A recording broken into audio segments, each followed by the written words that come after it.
형제들아, 내가 너희에게 나아가 하나님의 증거를 전할 때에 말과 지혜의 아름다운 것으로 아니하였나니 내가 너희 중에서 예수 그리스도와 그의 십자가에 못 박히신 것 외에는 아무것도 알지 아니하기로 작정하였습니다.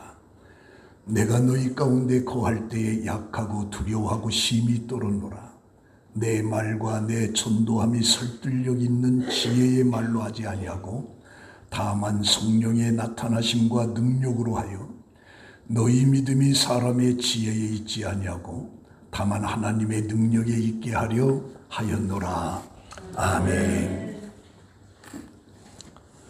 봉독한 말씀으로 성령의 능력으로, 지난주에는 성령의 충만이었습니다. 오늘은 성령의 능력으로라고 하는 내용으로 함께 은혜를 받습니다. 여러분들에게 한번 묻고 싶습니다. 여러분들 예수 믿는 게 기쁘세요? 아멘. 근데 얼굴에 기쁜 표정은 하나도 없어요. 그냥 살다 지쳐서 그냥 찌든 얼굴로 이렇게 인상 쓰면서 예배를 드리는데, 우리 옆 사람 쳐다보면서 한번 가장 멋있게 한번 웃어보세요. 예수 믿는 거 기쁘세요? 네. 예수 믿는 거 기뻐해야 됩니다. 예배 드리는 자체를 기뻐해야 되고, 또 기도와 하나님의 말씀을 듣는 자체를 기뻐해야 됩니다. 그러면 하나님께서 여러분들에게 복을 주실 걸로 믿습니다. 자신이 직접 제작한 제품에 애정을 느끼고 더 높은 가치를 부여하는 심리적 현상을 이케아 효과라고 합니다.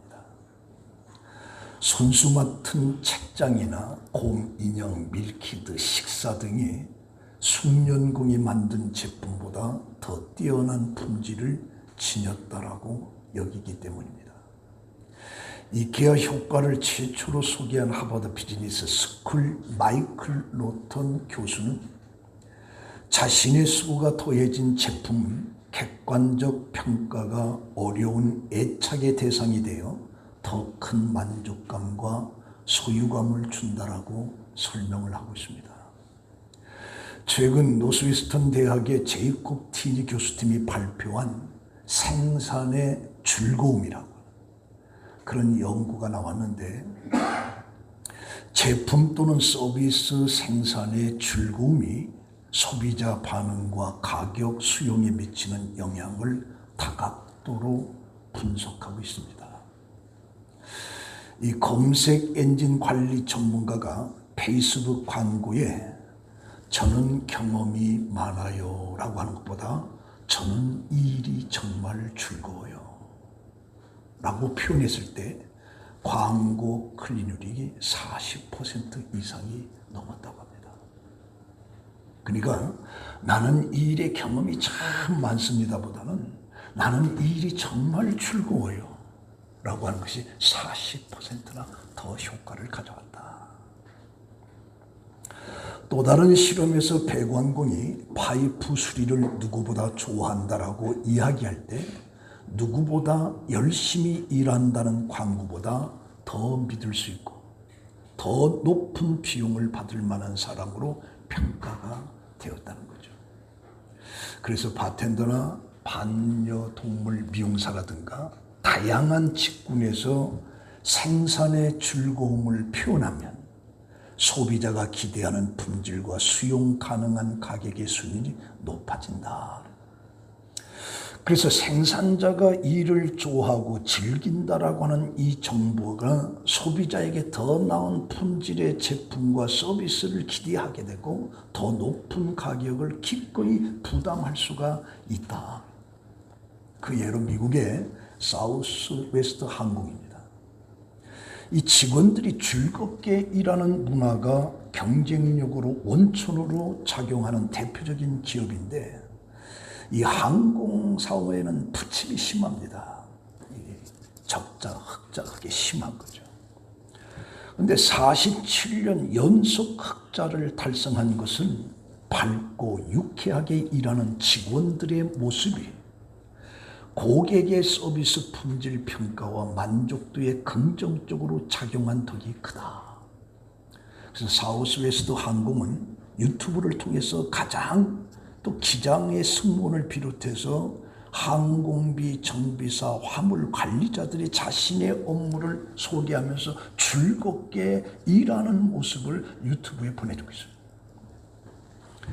예를 들면 꼬마 승객이 두고 간 곰 인형을 찾기 위해서 동분서주하는 이야기라든가, 하리케인으로 가족을 잃은 반려동물을 구출하고 입양 보내는 이야기 등을 다룬 동영상을 그 직원들이 그 일에 얼마나 진심으로 좋아하는지를 유튜브에 보내주는 거예요. 미국에 트레이드조라고 하는 가게가 있는데 그 사람들은 일을 사랑하고 즐기는 직원들로 유명합니다. 많은 사람들이 트레이더조 직원들이 어떻게 항상 활기차고 친절한지를 궁금해할 정도예요. 그래서 이 크루멤버로 불리는 직원들은 사람들과 어울리면서 대화하기를 진심으로 즐기는지를 살펴보고 그것을 면접을 해서 그 사람을 채용하는 거예요. 얼마나 대화를 즐겁게 기쁘게 하는 것을 면접으로 보는 거예요. 우리 한국은 일과 즐거움의 거리가 먼 국가 중에 하나입니다. 갤럽이 실시한 2021년도 국가별 웰빙 조사에서 자기 일을 즐기는 비중이 일본이 83%, 미국이 80%, 중국이 78%, 한국은 65%에 머물고 있죠. 2024년도 보고에서 일할 때 한국인은 17%가 분노를 느끼면서 일한다. 13%는 슬픔을 느끼면서 일한다. 이걸 보면서 우리 한국 사람들의 자기가 처해 있는 그 환경 속에서 기쁨을 가지고 즐거움을 가지고 일하는 사람들이 그렇게 많지 않다는 거예요. 불만과 슬픔, 분노까지 느끼면서 내가 이 일을 해야 되나? 그러면서 일을 한다는 거죠. 이걸 보면서 우리가 다양한 시설과 복지 혜택으로 일하기 좋은 환경을 만드는 것만큼 일 자체의 흥미와 즐거움에 관심을 갖는 게 더 중요하다. 더 중요하다. 그래서 본인이 맡은 일을 진정으로 즐기는 직원의 모습을 고객이 평가를 하고 브랜드 이미지를 강화하는데 어느 광고보다 더 효과적일 수가 있다. 이런 맥락에서 나는 예수 믿는 걸 정말 기뻐하고 있는가? 나는 주일날 교회 와서 예배 드리는 걸 정말 기뻐하고 있는가? 아니면 의무적으로, 습관적으로 교회 나와서 예배를 드리고 있지는 않는가? 여기에 엄청난 차이점이다. 여러분들 예수 믿는 거 기뻐하시죠? 지금 예배 드리는 거 기뻐하죠? 그럼 얼굴 좀 덮읍시다. 아까도 얘기했는지 여전히 얼굴이 그냥 좀 어둡습니다. 네. 바울은 옥중서신 그 빌립보서에서 뭐라고 하느냐? 무슨 말을 하든지 전파되는 것은 그리스도니 이로써 나는 기뻐하고 기뻐하노라. 뭘 하든지 예수가 전파되는 그 복음에 나는 기뻐한다. 그리고 빌립보서 4장 4절에 주 안에서 항상 기뻐하라. 다시 말하노니 기뻐하라. 이 말은 지금 바울이 죽음을 앞두고 있는 상태입니다. 옥중 감옥에 있으면서 이 편지를 쓴 거예요. 주 안에서 항상 기뻐하라. 다시 말하노니 기뻐하라. 그러니까 바울은 예수 믿는 자체의 복음을 통한 기쁨으로 가득 차 있는 거예요. 죽음 앞에서도. 고린도는 노마와 알렉산드리아와 더불어서 로마 제국의 주요 도시들 가운데 하나입니다. 이 고린도가 부유하게 된 것은 항구를 거쳐가는 선박의 상상을 초월하는 물량과 무역에 기인한 거예요. 그리스에서 가장 영향 있는 상업 중심지가 되어 있는 겁니다. 그곳에는 노마의 원형극장이 있고 고대 4대 경기로 세계 올림픽이 2년에 한 번씩 열리고 그와 더불어서 도덕적인 타락의 본거지가 되어 있습니다. 그래서 철학자 플라톤은 이 고린도를 가리킬 때 뭐라고 하느냐? 게으른 고린도라. 그리고 아테네 시인의 아리스토퍼 파네스는 간통 행위를 가리킬 때 고린도 사람이라 그렇게 행합니다. 그 고린도에는 그 아프로디테라고 하는 고린도 도시의 그 산 위에 어마어마한 신전이 하나 있습니다. 거기에 봉사하는 여자들이 1000명이 됩니다. 그 1000명이 밤만 되면 이 고린도 시가 일어나서 전부 다 참여가 되어버립니다. 그래서 이 고린도는 부도덕한 생활상을 상징하는 기념물로 여겨지는 거예요. 그리고 거기에는 갖가지 매춘적인 종교지가 많이 있었어요. 가장 번창하는 상업의 중심지였으면서 로마 제국의 각지에서 수많은 사람들이 고린도로 몰려들었고 그로 인해서 다양한 인종과 또 종교가 공존하고 있는 거죠. 그래서 거기는 아프로시텐이라는 전선이 있었고 아스클레피우스라고 하는 의술의 신도 있고 그리고 바다의 신이라고 하는 포세이돈 신전이 있고 수많은 신들이 고린도에 모여 있는 거죠. 심지어 AD 3세기에는 유대인의 회당도 그곳에 있었다라고 하는 역사적으로 발굴이 되고 있습니다. 이런 곳에 바울이 1년 6개월 동안 머물면서 교회를 설립한 것이 바로 고린도 교회입니다. 근데 이 고린도 교회가 많은 문제를 가지고 있었어요. 그래서 1장 11절에 보면 내 형제들아 근로의 지편으로 너희에게 대한 말이 내게 들리니 곧 너희 가운데 분쟁이 있다는 것이라. 근로야라고 하는 사람이 바울에게 편지를 띄우는데 고린도 교회가 분쟁으로 가득 찼다는 거예요. 나는 바울이 좋다. 바울이 거기서 목회를 끝나고 에베소로 갔을 때 거기 아볼로가 왔습니다. 나는 아볼로가 좋다. 나는 베드로가 좋다. 이것저것이고 나는 그리스도가 최고다. 이 사파가 고린도 교회의 심각한 문제를 드러내는 거죠. 그리고 더 나아가서는 이 고린도 교회는 근친상간의 문제가 심각하게 되는데 그 교회가 그것을 무방비 상태로 놔뒀어요. 결혼을 해야 되느냐 안 해야 되느냐 또 성만찬에 대한 문제가 있고 법정 소송 문제가 있고 그래서 고린도 교회라고 하는 것은 지금의 우리의 모습으로 볼 때 지금 우리가 살고 있는 이 시대와 똑같아. 그런데도 중요한 것은 고린도 교회는 바울이 칭찬을 해주고 있습니다. 어떻게 보면 오늘 우리가 살고 있는 이 시대의 한국교회를 쳐다보면 어마어마한 것들이 많은데 그러나 속 내면에 보면 고린도 교회와도 못하는 책망받을 수밖에 없는 현실이 오늘 우리에게 있다. 자, 이런 곳에서 바울이 뭐라고 하냐? 그리스도께서 나를 보내신 것은 오직 복음을 전하게 하기 위한 것이다라고 하면서 바울의 복음 바로 십자가의 도입니다. 이 십자가는 모든 철학이나 학문을 초월합니다. 교회는 십자가의 도를 전파하는 거예요. 십자가의 도가 아닌 다른 것을 전하는 것은 거짓이고 위선인 것입니다. 그러므로 예수 그리스도와 그의 십자가에 못 박힌 것 외에는 다른 것을 자랑할 이유가 하나도 없습니다. 오늘 우리 그리스도인들의 자랑은 예수 그리스도 십자가의 자랑입니다. 교회 건물이 크고 우리는 박물관이 있고 우리는 몇만 명이 모여 그게 자랑이 아니에요. 예수 그리스도 십자가가 자랑이 되어야 됩니다. 십자가 자랑. 근데 이 십자가는 곧 하나님의 능력이며 지혜인 거죠. 그런데 하나님의 능력과 지혜가 십자가에 담겨 있다 할지라도 그 능력과 지혜를 드러나게 하시는 분은 바로 성령입니다.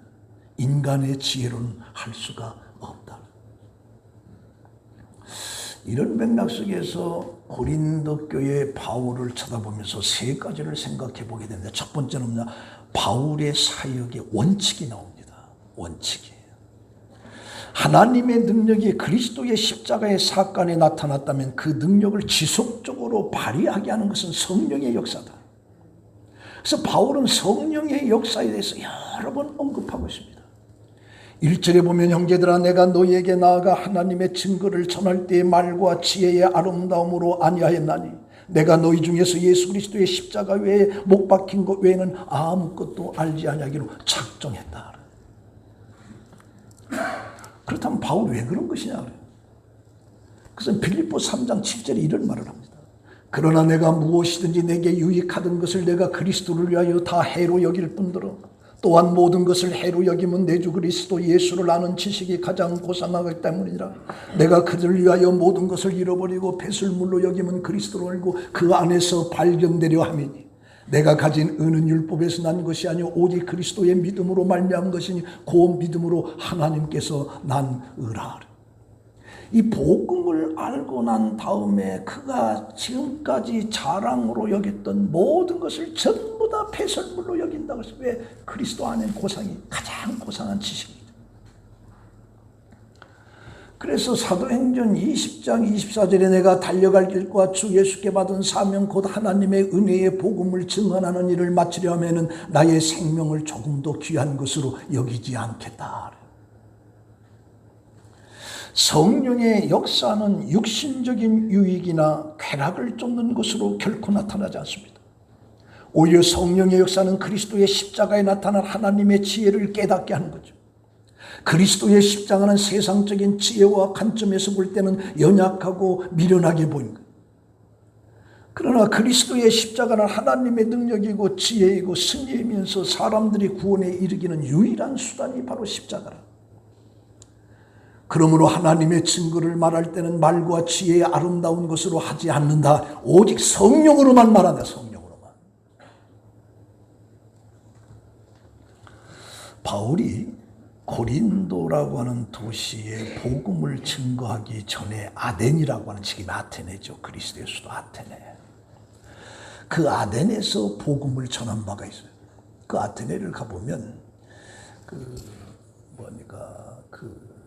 아레오바고의 그 돌산인데 그 위에 큰 산에 그 위에 신전이 있습니다. 그 파르테논 신전인데 BC 5세기 전에 세운 어마어마하게 커요.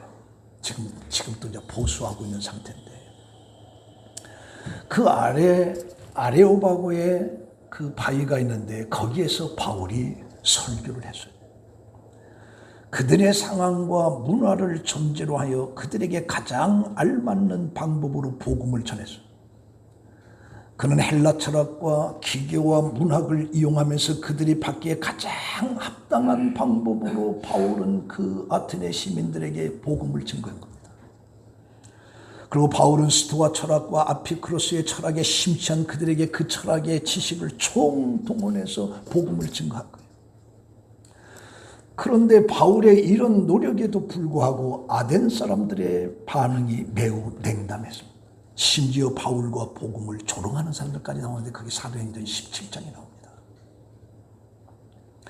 바울은 이것에 스리친 기억을 가지고 아덴을 떠나서 이제 고린도 가게 되는데 고린도에게 복음을 전하면서 그런 생각한 거예요. 왜 아덴에서 복음이 성공하지 못했을까? 내가 잘못한 것은 아닌가? 내가 어떻게 복음을 전해야 되는 것인가? 그때 바울이 결론을 내는 것은 하나님을 증거할 때 복음을 전할 때 말과 지혜의 아름다움으로 하지 않겠다는 거예요. 인간적인 수단과 방법에 치중하지 않겠다는 거예요. 이런 마음을 가지고 고린도에 가서 복음을 전도한 바울은 엄청난 성공을 고린도에서 거둔 것입니다. 그래서 오늘 이걸 쳐다보면서 복음을 위해서 프로그램을 개발하는 치중하는 그 어리석음 속에 사실은 벗어나요. 복음을 전하기 위해서 다양한 프로그램과 그 프로그램을 통해서 많은 성도들이 공허함을 느끼게 돼요. 한 명의 영혼을 위해서 최선을 다해서 지혜를 짜냈지만 전혀 변하지 않는 무력감을 경험하게 되는 것이 오늘 우리 한국교회 성도들이에요. 같이 지나가는 사람은 김밥도 준다, 호떡도 구워준다, 차도 마시게 된다. 별 전도 방법을 다양하게 풀어보는데 결국에는 공허함을 느끼는 이게 뭔가? 전도할 필요가 뭔가? 그러나 우리는 바울을 기억해야 돼요. 복음 전도를 위해서 노력한다라고 하는 것은 중요한 것이지만 그러나 이 초점이 전도의 방법에 치우쳐서는 안 된다. 우리의 노력은 복음이 스스로 일하도록 맞추어야 한다. 그래서 바울은 4절에 이렇게 고백합니다. 지혜의 권하는 말로 하지 아니하고 다만 성령의 나타남과 능력으로 복음이 증거되도록 노력해야 된다. 성령을 통해서만이 복음이 증거될 수 있도록 해야 된다는 거예요. 인간의 잡다한 어떤 프로그램 가지고서 그걸 가지고 해서는 안 된다는 거예요. 사실 예수님도 제자들을 파송할 때 그들에게 수단과 방법, 테크닉을 가르쳐준 일이 없어요. 그들에게 주신 것은 능력입니다. 능력. 그래서 마가복음 6장 7절에 보면 12제자를 부르사 둘씩 보내주시면서 더러운 귀신을 쫓아내는 권능을 주셨다. 권능. 그것을 가지고 회개하라 선포할 때 회개가 일어나고 많은 사람들이 죽기로 돌아온 역사가 있었습니다.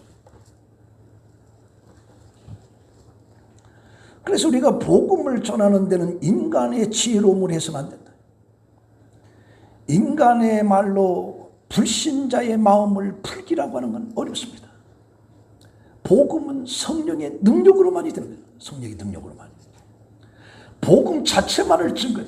인간의 어떤 생각이나 말로 덧붙여서는 안 되는 겁니다. 복음 자체에 능력이 있는 겁니다. 그 복음이 사람을 감동시키는 겁니다.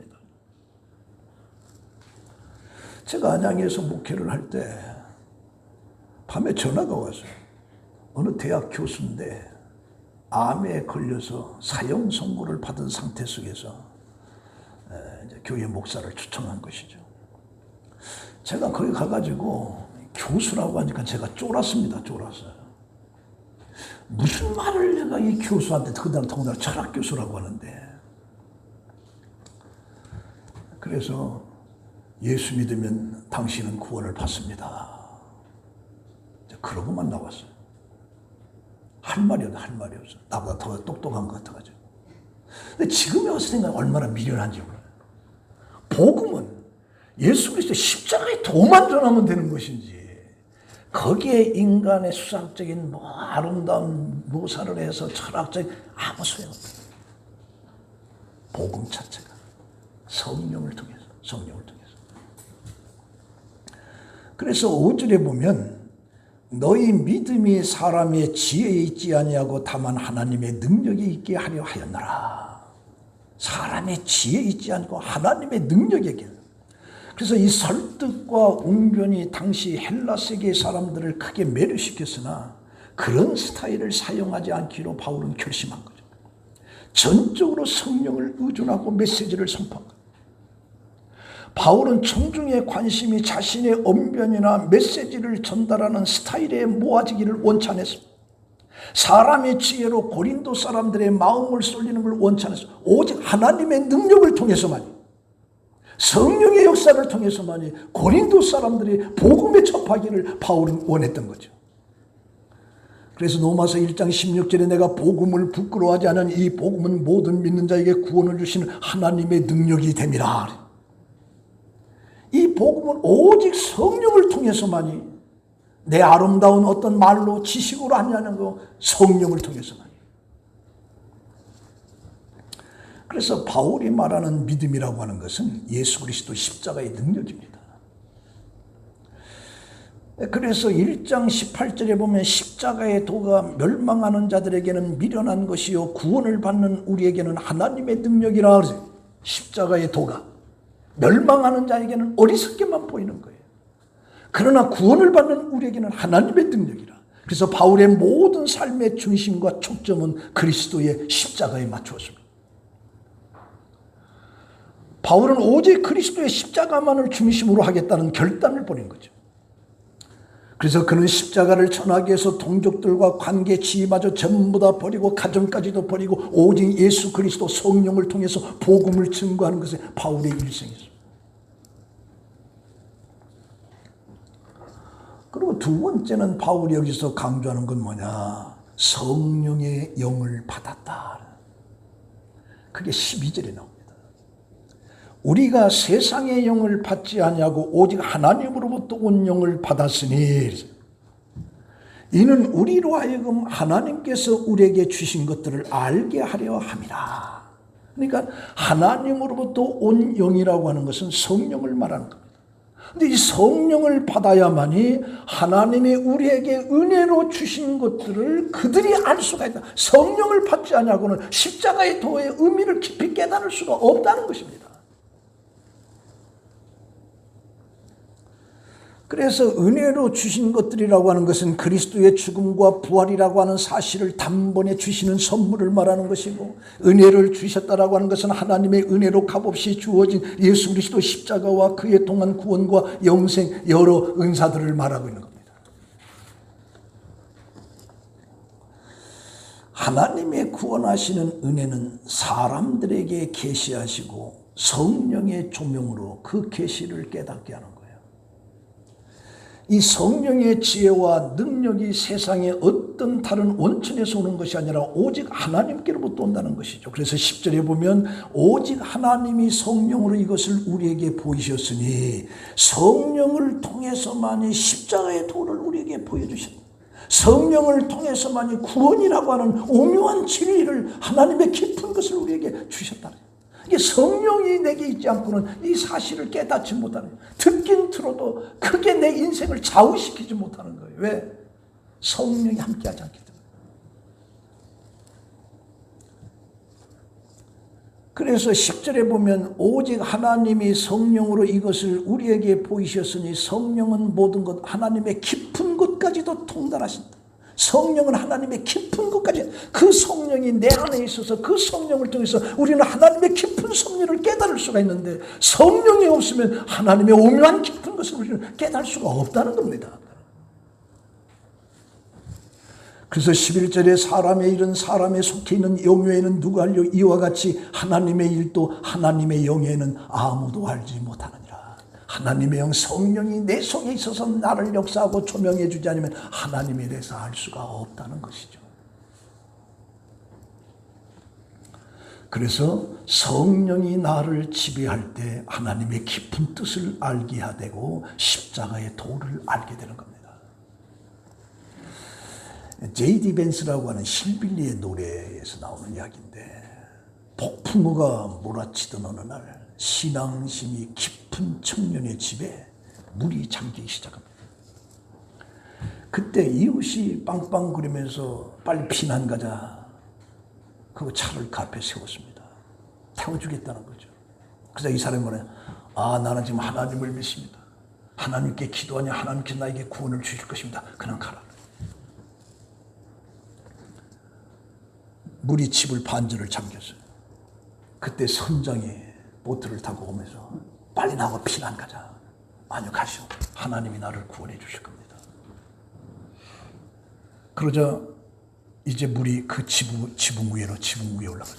그때 헬기가 오면 빨리 피하자. 아니요, 하나님이 나를 구원해 주실 거예요. 나는 믿습니다. 그 사람 죽었을까 살았을까? 죽었어. 죽어가지고 하나님 앞에 따집니다. 하나님, 믿으면 된다고 그랬는데 어떻게 해서 그러니까.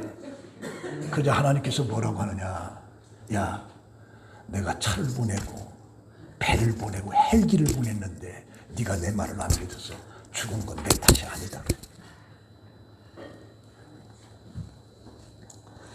이 실빌리의 노래의 저자 J.D. 벤스는 원래 가난한 노동자 집안에서 태어났고, 그 알코올과 마약, 폼, 그도 빈곤이 만연한 환경이었어요.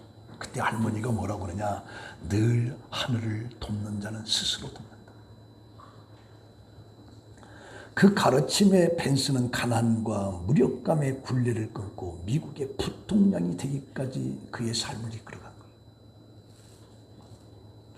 어쩌면 우리들의 삶 속에 자주 시험이 옵니다. 지붕 위에 고립된 것 같은, 모든 것이 잠겨버리는 같은 순간.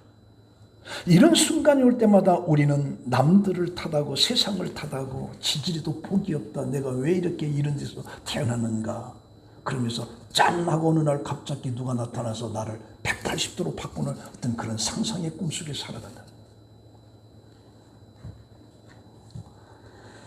그러면 어떤 때는 좋은 날이 올 것이라고 믿으면서 이를 악물고 어려움을 참기도 하냐. 하지만 원망과 분노, 기다림과 인내심만으로 현실을 바꿀 수는 없습니다. 너무 캄캄한, 한치도 보이지 않는 그때 속에 우리는 희망을 찾을 줄 안돼. 그 희망이 뭐냐?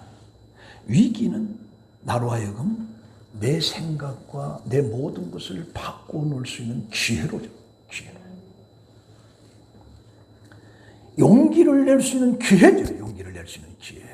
인생을 새롭게 할 수 있는 기회가 내 삶 속에 물이 잠겨서 이제 어떻게 할 수 없을 때, 그때가 우리 인생은 새로운 기회가 되는 기회. 그래서 이 기적이라고 하는 것은 무릎 꿇고 기도만 한다고 해서 기적이 오는 게 아니에요. 우리 그리스도는 착각이에요. 요단강을 내가 건너가야 돼. 여리고성을 돌고 고함을 질러야 돼. 다윗처럼 문맷돌을 던져야 돼. 그때 기회가 오는 거예요. 그때. 근데 무릎 꿇고 기도하면서 하나님 믿습니다, 믿습니다 하면 결국에 죽고 말아.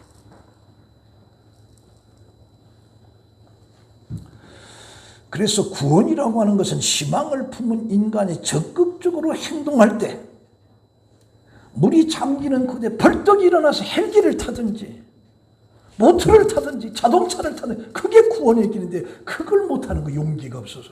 그래서 믿습니다, 믿습니다. 그러다 거기서 다 죽는다. 마지막 세 번째는 영적으로의 분별입니다. 영적으로의 분별이라. 13절에 보면 우리가 이것을 말하거니와 사람의 지혜로 가르친 말로 아니하자고 오직 성령께서 가르치신 것으로 하니 영적인 일은 영적인 것으로 분별하시니라. 영적인 것은 다시 말 신령한 것은 신령한 것으로 분별한다. 그러면 하나님의 신령한 것이 뭐냐? 여러 가지 생각할 때 말씀이죠. 우리는 성경을 이해하기 어려운 것이라고 얘기하면서, 때로는 성경이 상식에 벗어난다라고 얘기하면서 하나님의 신령한 말씀을 어리석은 인간으로 판단하고 오류하면서 무시하는 경우들이 많아요.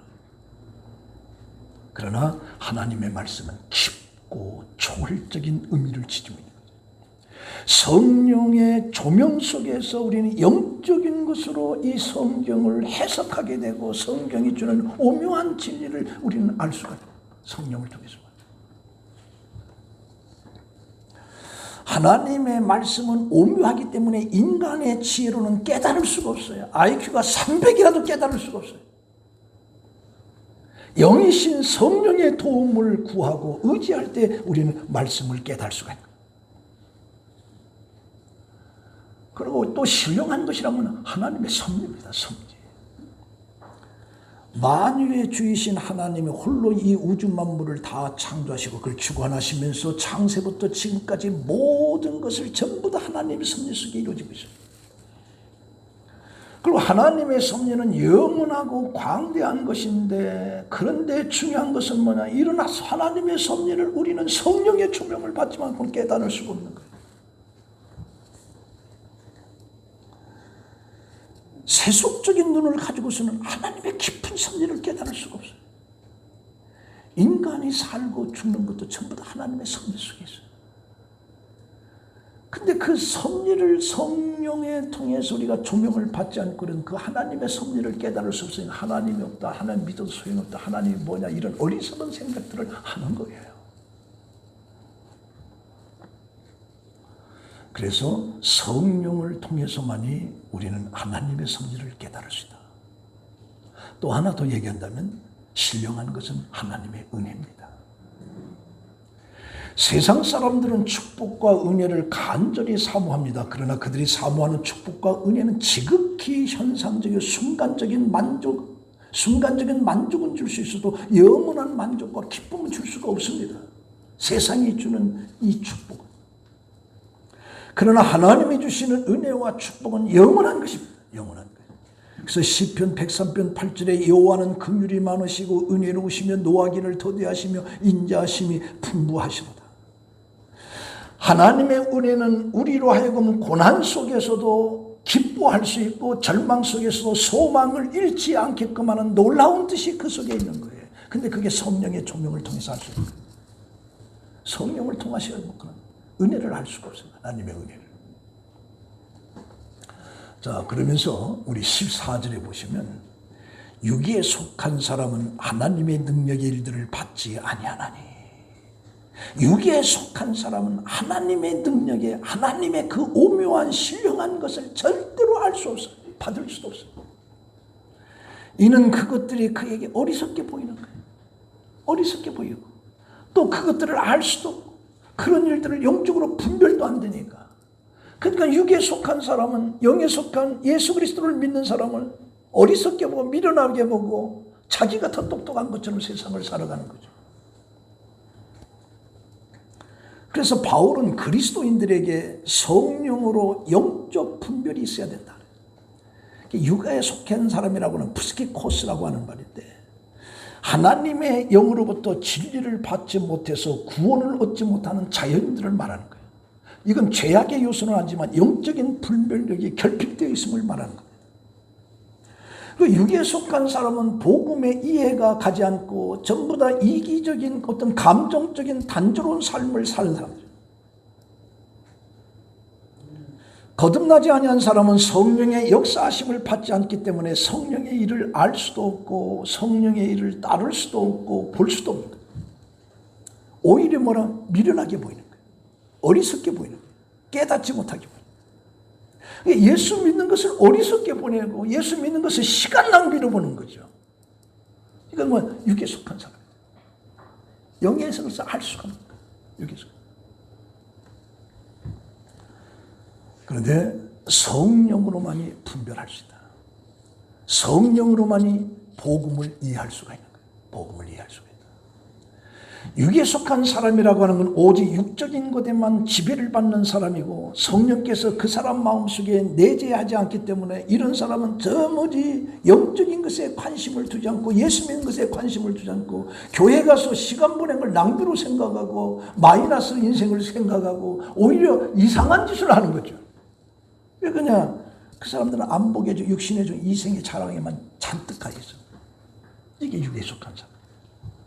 그런데 고린도전서 3장 16절에 너희는 너희가 하나님의 성전인 것과 하나님의 성령이 너희 안에 계시는 것을 알지 못하느냐. 이게 지금 타락되어 있는 우리가 시선을 쳐다볼 때 고린도 교회의 문제의 심각성이 참 많은 그 고린도 교인들에게 바울이 뭐라고 하냐. 너희 안에 성령이 계시는 것을 알지 못하느냐.